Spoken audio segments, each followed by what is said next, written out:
I promise I'm not going to make you cry in my sermon today. So, between last week and that song, very moving. So, the art of self-deception, if by chance you care to know. I titled it this because, the whole point of self-deception is we don't want to know. So, anyway, as you may have noticed, I sometimes speak about how to think, never what to think, but how to think well by using logic and reason and sound evidence to substantiate our beliefs and the decisions those beliefs lead us to.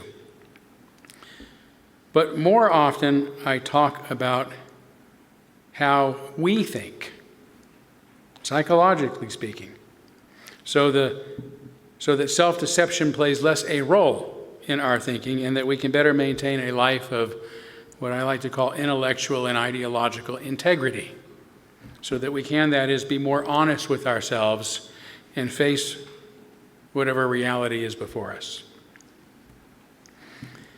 Last November, for example, I gave a sermon entitled, "Don't Lie to Yourself," about what happens when we confuse our public persona with who we really are, and that the most common signs of self-deception are the feelings of fear and the feeling of certainty. My March 1st sermon, "A Kinder, Gentler Nation, Really?"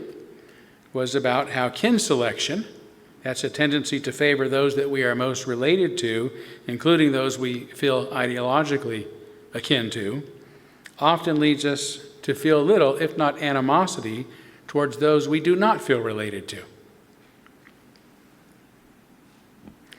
And a week later, I spoke on knowing the difference between pathway or pathology when it comes to our own thinking. And 2 months later, I gave a sermon entitled, "Who Cares What You Think?" about how thinking is meaningless if it isn't substantiated with sound reason, explaining why we think what we think. Clearly, I think and speak a lot about thinking. Why? Because I believe that if we change our minds, we can change our lives. Sometimes any new idea can be transformative, but I found that the most transformative ideas in my life have been those that have revealed something about the errors in how I have been thinking. They are ideas that have taught me how to stop deceiving myself. And that's why, although a student of philosophy, I have spent much of my reading and thinking over the years philosophizing about psychology, about how the human mind, including my own, works. And this course of study has helped me understand that we are neurologically, sociologically, and psychologically wired to deceive ourselves, primarily by remaining in states of fear and falsehood. And this is why changing how we think can change our lives, by making us the opposite, more courageous and more curious. So I've read and studied a lot in my life, including a lot of philosophy and a lot of psychology. So it surprises even me that the most transformative book that I've ever read is about technology. Abundance, The Future is Better Than You Think, the 2012 bestseller by Peter Diamandis and Stephen Kotler. It's a book that's extremely optimistic about the future for many good reasons, including its central thesis about the positive technological advances happening right now. But I've been speaking positively about technology in the future since 2004. Long before Abundance was published. And as exciting as that part of the book is, the most transformative part of it for me was its discussion about why so many of us are inherently pessimistic and fearful of the future. In brief, Abundance explains, fear is a heuristic, which they say explain that heuristics are cognitive shortcuts, time-saving, energy-saving rules of thumb that allow us to simplify the decision-making process. Such shortcuts, or thinking fast, as psychologist Daniel Kahneman explains, can be beneficial, for sure, but Abundance also points out that there are certain situations when our reliance on heuristics leads us to what he calls severe and systemic errors. Right? These shortcuts lead to errors. And these errors often result in cognitive biases that prejudice our thinking, regardless of the facts and the reality around us. And one of those, most common, is the negativity bias. The tendency, they say, to give more weight to negative information and experiences than to positive ones. And we are now seeing the impacts of such bias, for example, regarding changing and fearful attitudes towards vaccinations. Right? The good news and evidence far outweighs the negative and false information about this world-changing medical technology. But an increasing number of us, some at the highest levels of government, can only buy into the negative, fear-based falsehoods that they're hearing. And this has led to resurgences in diseases that had once thought to have been wiped out. Measles, mumps, whooping cough, polio. And this isn't to say that there aren't plenty of truly negative things happening in the world. But this particular bias prevents us from recognizing the many positive things that are also happening. Like the mainstream news media, which focuses almost entirely on bad news, our minds have evolved to tune into one channel, the negativity channel. If it bleeds, it leads. So its programming, that channel's programming, is all about what's going wrong, causing us to completely miss or sometimes mistrust news about what's going right, even when it's happening right in front of us. Like the once eradication of serious childhood illnesses. That was a good thing. This negativity bias isn't purely attitudinal. It's physical. The amygdala, Abundance explains, is an almond-shaped sliver of the temporal lobe responsible for primary emotions like rage, hate, and fear. In its early warning systems, it's our early warning system, an organ always on high alert, whose job is to find anything in our environment that could threaten survival. Anxious under normal conditions, once stimulated, the amygdala becomes hypervigilant. Quite simply, Diamandis and Kotler go on to say, good news doesn't catch our attention. Bad news sells because the amygdala is always looking for something to fear. The implication here shouldn't be missed. Fear isn't like other emotions. It has a special physical place in our brains, and like many mammals, is a driving force in our lives, outlook, and the decisions we make. Now, this was the small bit of information in their Abundance book that physically flipped a switch in my head. Upon realizing there was something inside my brain preventing me from seeing the whole of my reality while simultaneously causing me to experience the world through a negative bias, and not wishing to go on deceiving myself, I was able to overcome that fear instinct and begin seeing the positive things that are also happening. And now that I'm looking for them, I've discovered there is so much to see and feel good about. And by the way, sadly, I have discovered in giving optimistic sermons that one of the things that trouble us progressives the most is optimism. Yeah.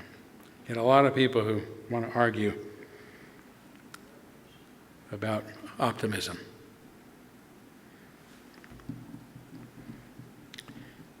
So I read Abundance in 2012.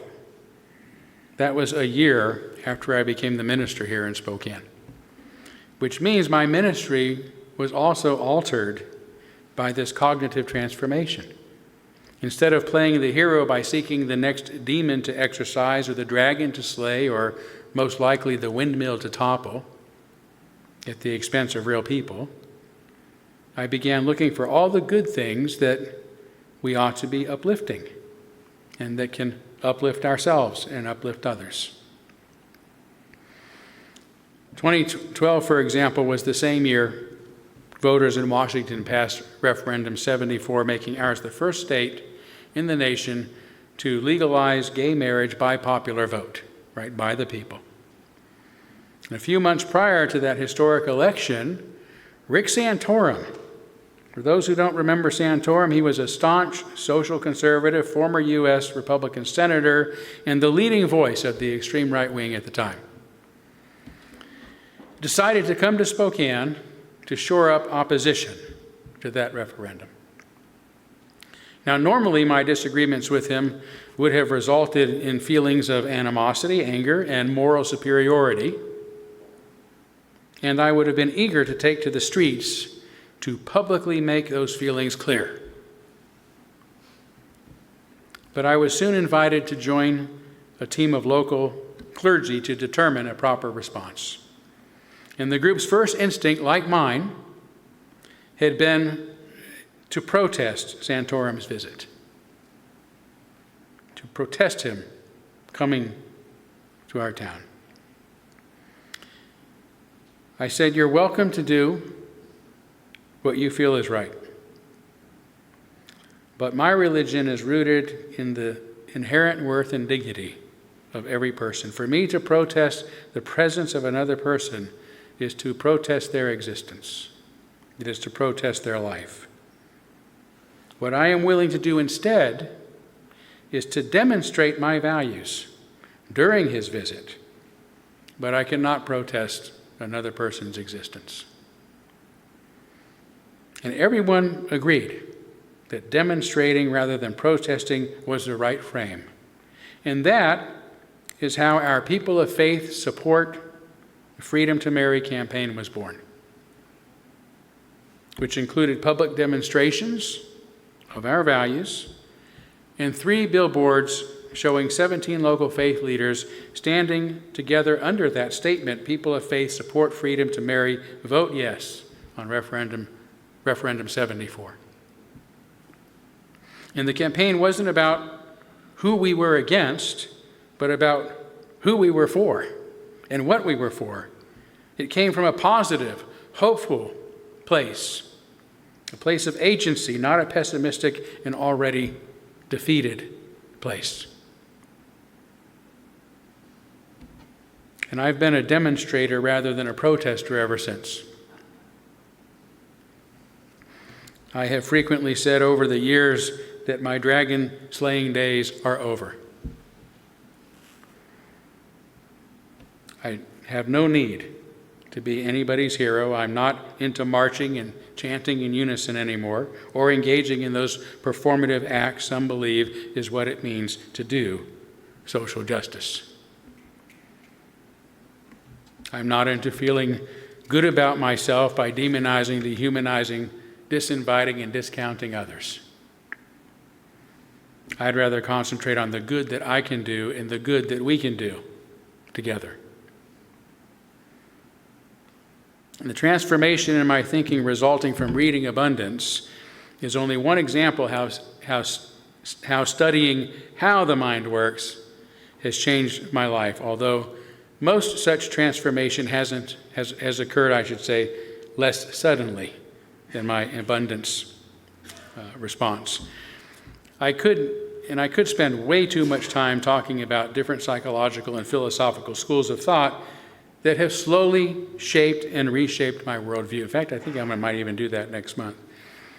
But I think it would be more beneficial now to summarize the pattern of self-deception that my years of studying these things and pondering them have led me to recognize and articulate. Because that's really what I want to get you to get out of this. So the art of self-deception, if by chance you care to know, occurs in just 3 easy-to-remember phrases, which I am sure that I've mentioned in previous sermons. So does anyone remember them? No, okay. So that's okay. I wasn't expecting anyone to say yes. So I'm going to give you the first phrase. I'm going to see if this helps jog your memory. Subjectify. Anyone? No? It's okay. So I'm going to repeat all 3 of them now, but I hope that you will memorize them now, which is actually why I ran that little experiment. I knew that you wouldn't remember this, but I hope by the end of this message you will, because you're going to find this process really beneficial, and I think you're going to recognize it, not only in the conversations you have with others, but even sometimes in your own response to what's going on in the world. So, learning to recognize these negative patterns of thinking, or positive ones for that matter, really is what eventually changes our lives, which is why I think this is so important. So here's the formula, okay? Subjectify, objectify, moralize. I'm going to say it again. Subjectify, objectify, moralize. You want to try it? Subjectify. Great. So imagine, for example, that you just finished watching the latest blockbuster film with a friend. Afterward, your friend confidently pronounces, "That was a great movie." Clearly, your friend's emotional reaction to the film is a matter of subjective opinion and says nothing that can be considered objectively true about the film. Yet your friend didn't say, "I really enjoyed that," or "I was moved by it," which are accurate statements reflective of one's subjective experience. Instead, they said, it was great, which is an objective statement about the film itself, one it so happens that you disagree with. Are you nuts, you say? It's a terrible film. Now you have made an objective statement about your subjective experience. Rather than saying, "I did not enjoy it," you have also claimed that there is something intrinsically wrong with the film that makes it objectively terrible, as anybody in their right mind should recognize.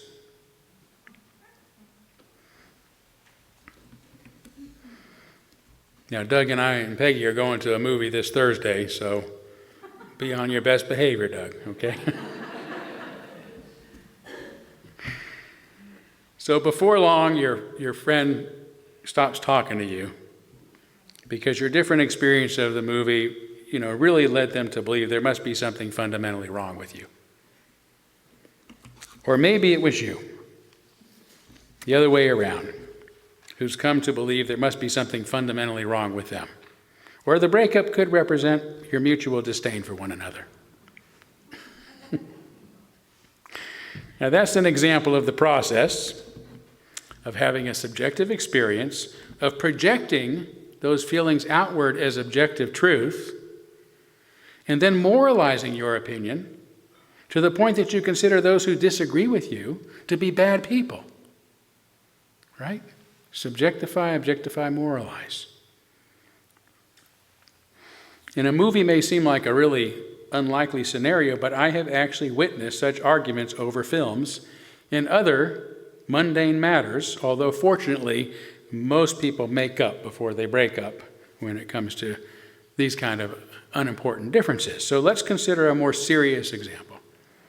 Right, as many of you have heard, I'm sure, a few weeks ago, Secretary of Defense Pete Hegseth announced, and I'm having a subjective experience right now.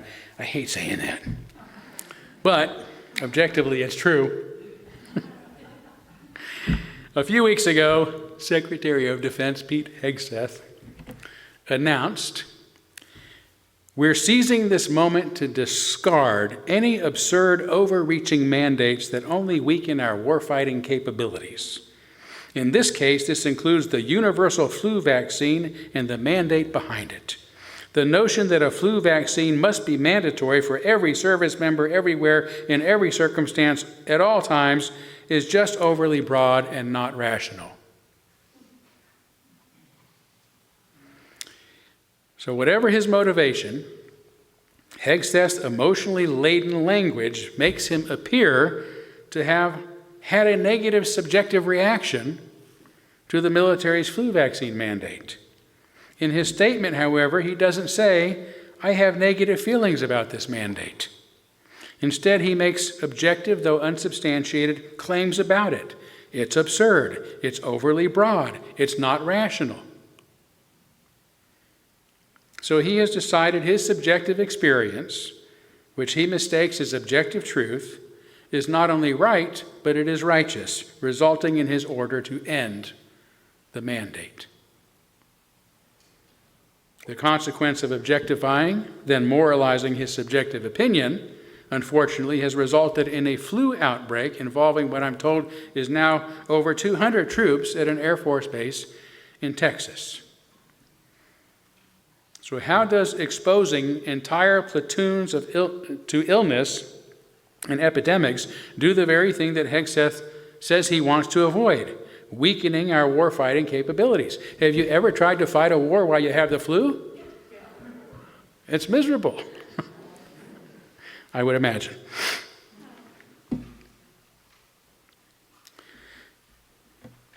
So if we were to look then at the reasons that this mandate were put into place, to begin with, we would find lots of objective medical and scientific justifications for it, which would prove that it is not absurd, it is not overreaching, and it is not irrational. Yet in this case, Hegseth's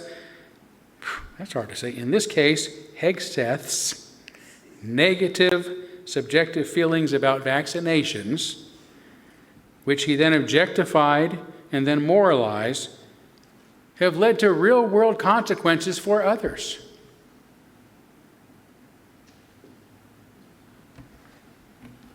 These days, I'm also hearing an increasing number of people assert that everyone ought to be ethically required to disclose their use of artificial intelligence.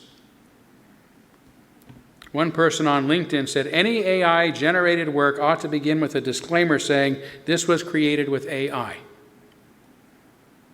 Here again, many people are experiencing negative subjective feelings, often fear-based, in response to the sudden, uncertain, and disruptive emergence of artificial intelligence.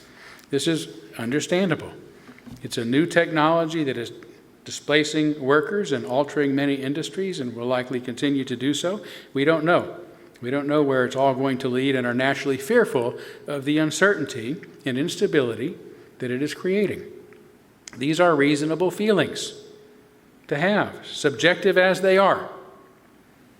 But subsequent claims that this technology is objectively evil, harmful, and dangerous is a projection and not necessarily true, at least not in many cases. But the further step of expecting everyone to follow a rule based on one's objectification of their subjective feelings is irrational, if not narcissistic.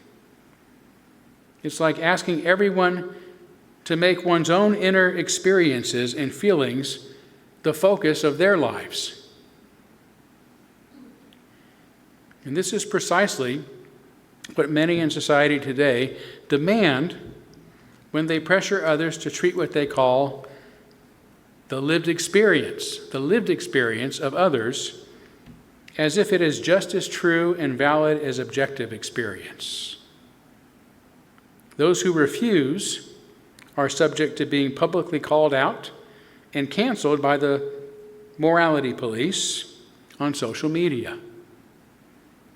As meaningful as our subjective and our emotional responses to the world are for ourselves, however, they are different from objective reality, cannot be used to validate what is objectively true, and should not be treated as moral absolutes.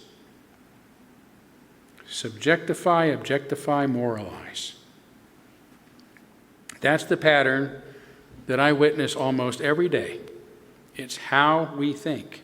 It's how we justify believing whatever we want. It's the art of self-deception.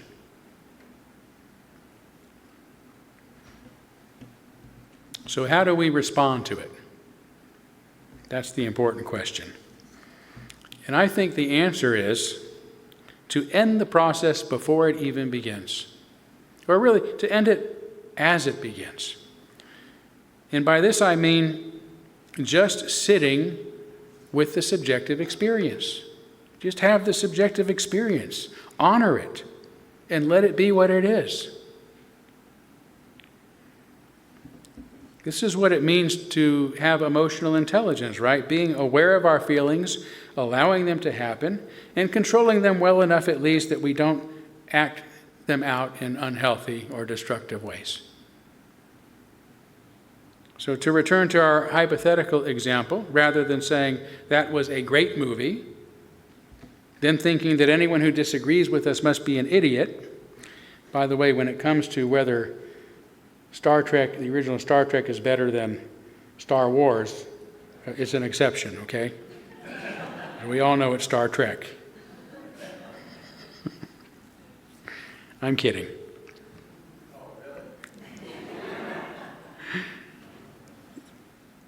I really liked Star Trek. I enjoyed it. I was inspired by it. So that's it. We just simply acknowledge I enjoyed the movie. It made me feel good. Or I hated it. I think I'll go do something else that I enjoy now. Right? It's okay to have it. It doesn't have to go anywhere else. The art of self-deception, subjectify, objectify, moralize, is fundamentally a rejection of our inner subjective emotional life, the very thing that we want everyone else, for some reason, to take seriously. It implies that our feelings aren't good enough, that we must make more of them than there is, and that we must get everyone else to validate our personal experiences by treating them as objective realities that they are morally obligated to acknowledge as such. Feelings are wonderful. They are the only way to truly experience life, our life, our life. But while we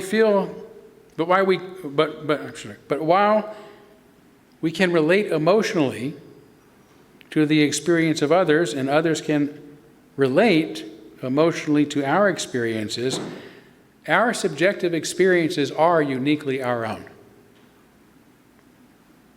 And the feelings that define them are fleeting. They're like waves that come and go across the ocean shore, or even the shifting sands beneath those waves.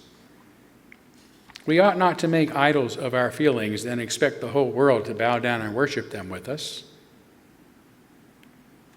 Feel what you feel. Then let it go. Your subjective experiences, your emotions, and how you respond to them, those will define you. They will define who you are. But they can never define the world for others. So enjoy your life the best you can, and let others enjoy theirs. Thank you.